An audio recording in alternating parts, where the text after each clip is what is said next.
In this lesson, I want to show you how to play Clapton Cream era Sleepy Time style solo.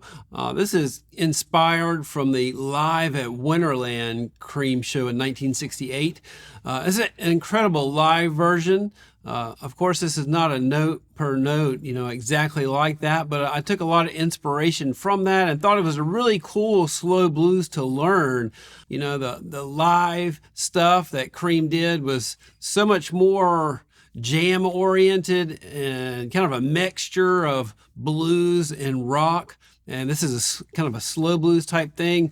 It's really killer to me. It's got some incredible Clapton improvisation and blues rock, just kind of mixing everything. It's kind of an innovator of this type of a style, I think. And his tone was also killer as well.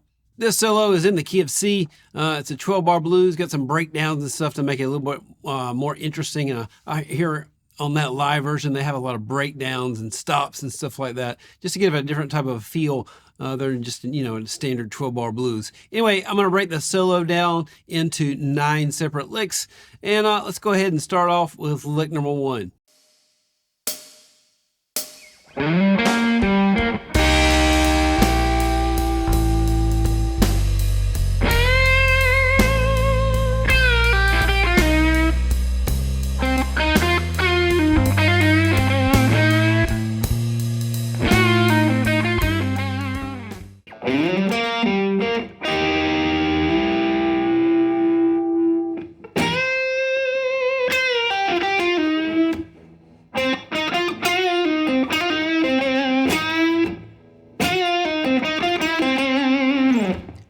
Okay, so for lick number 1, we're just starting off this slow blues with this type of a lick here. And that's just in our first position, minor pentatonic key of C. Pretty simple, just sliding in on the 10th fret of the A string, back and forth, first finger on the 8th fret of the D string. Standard blues riff you hear all the time. Coming in on the 9th count. So you got 1, 2, 3, 4, 5, 6, 7, 8, 9, 10, 11, 12. 8th notes. I'm counting this as 12/8 slow blues. And then I'm going to do this thing that sounds really cool that you're here on this tune. It's not exactly like what is Clapton doing, but I thought this version of what I'm doing sounded pretty cool. I'm just playing the 2 notes of the 8th fret of the G and the B string, and then hammering on to the 9th fret of that G string, kind of real lazy like. And then adding some vibrato. And I want both those notes to sustain on our 9th fret of the G and the 8th fret of the B. giving me a nice little major chord, C. The next step, we're going to go to the 4 chord, and I'm going to apply some heavy vibrato and a rake.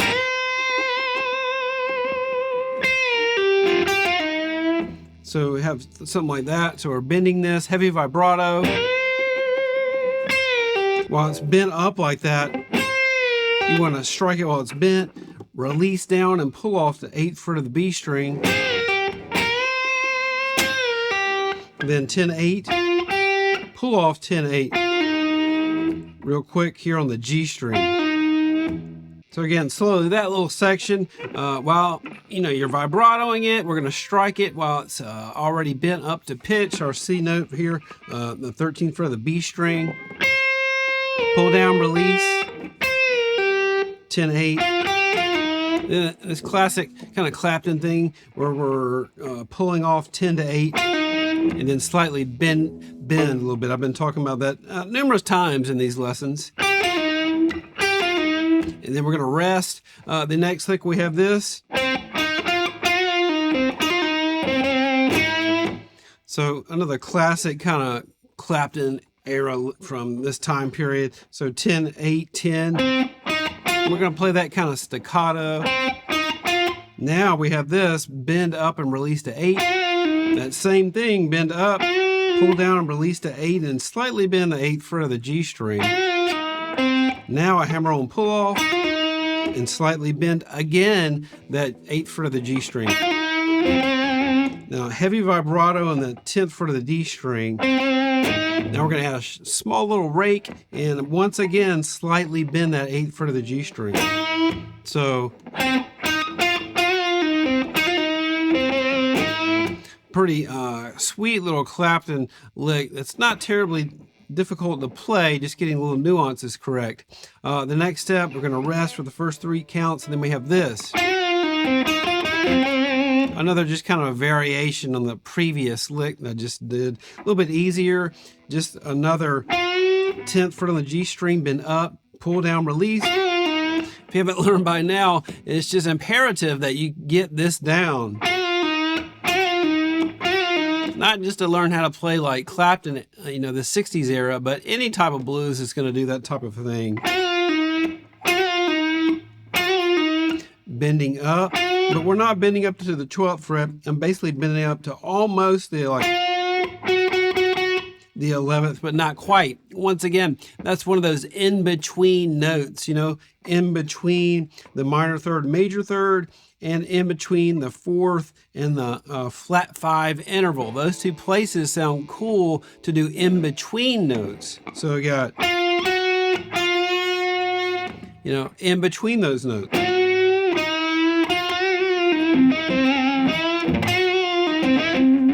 You hear a lot of blues players doing that, and it's the easy way to learn how to add some blues sound to your playing is just do those in between minor third, major third, 4th interval, flat 5 interval. And you can do that all over the neck, it helps you expand the fretboard. So anyway, that's pretty much it for lick number 1.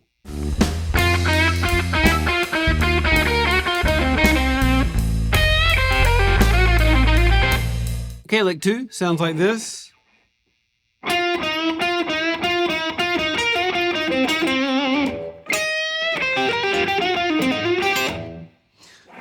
Okay, lick 2 got some classic Clapton stuff in it as well. So we're doing this classic thing you hear him do in all of the time period of Clapton, just hitting the 4th interval, 10th fret of the G string, and then once again slightly bending that 8th fret. Just a bit.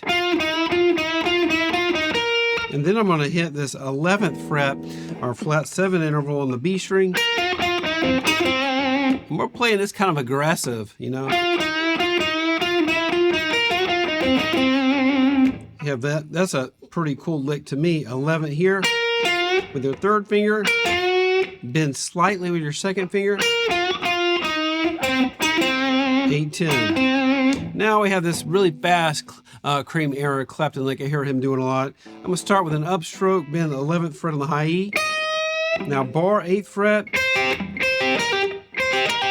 pull off 11 to 8.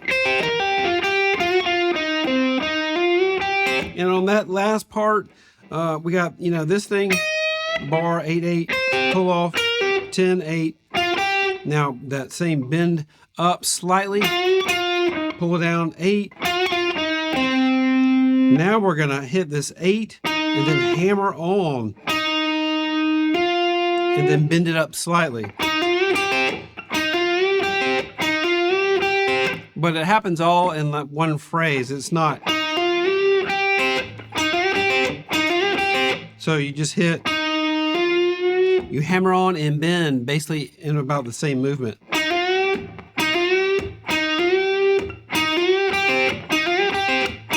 can go a lot faster like that.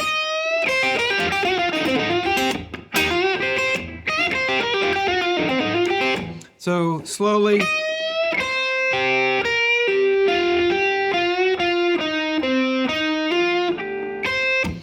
Pretty sweet lick there. It's got some, a really fast, slow blues lick, you can throw in here and there. And then that classic. I like moving my hand back into this position here to do this type thing. You can also pick more towards the bridge pickup to get a more throaty sound, I think. Also really digging into those notes, playing real staccato, Then changing my approach when I do here. So a couple of really cool little phrases there. You can play in any type of a slow blues. Okay, that's it for lick 2.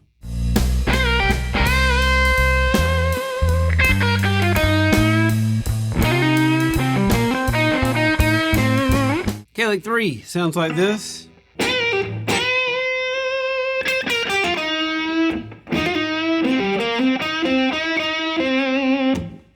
Okay, lick number 3, another one of those kind of snaky Clapton slow blues licks. Once again, we're doing this type of a thing where we're bending up, pulling down, and releasing real quick. I'm adding a rake as well, 11th fret of the B string, and then adding a rest. Then 2 bends, but only striking it once, adding heavy vibrato. Now strike it while it's bent, pre-bent. Slight bend again on that 8th fret. And now I'm adding a rake, hammer on pull off, 8, 10, 8. Once again, slight bend on the 8th fret of the G string. Roll your 3rd finger 10 to 10. Now hammer on 8 to 10. And then those really slight bends again on 8th fret.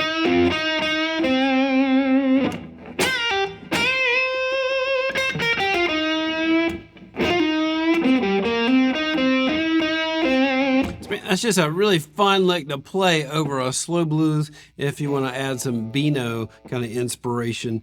And those can be the toughest things to get, that bend here. A little bit harder to do this because it's 3 frets compared to the 10/8. And then you got to add the rake to it. Heavy bend vibrato. And just getting that's a great exercise to do as well. Raking, then 8, 10, 8, hammer on, slight bend.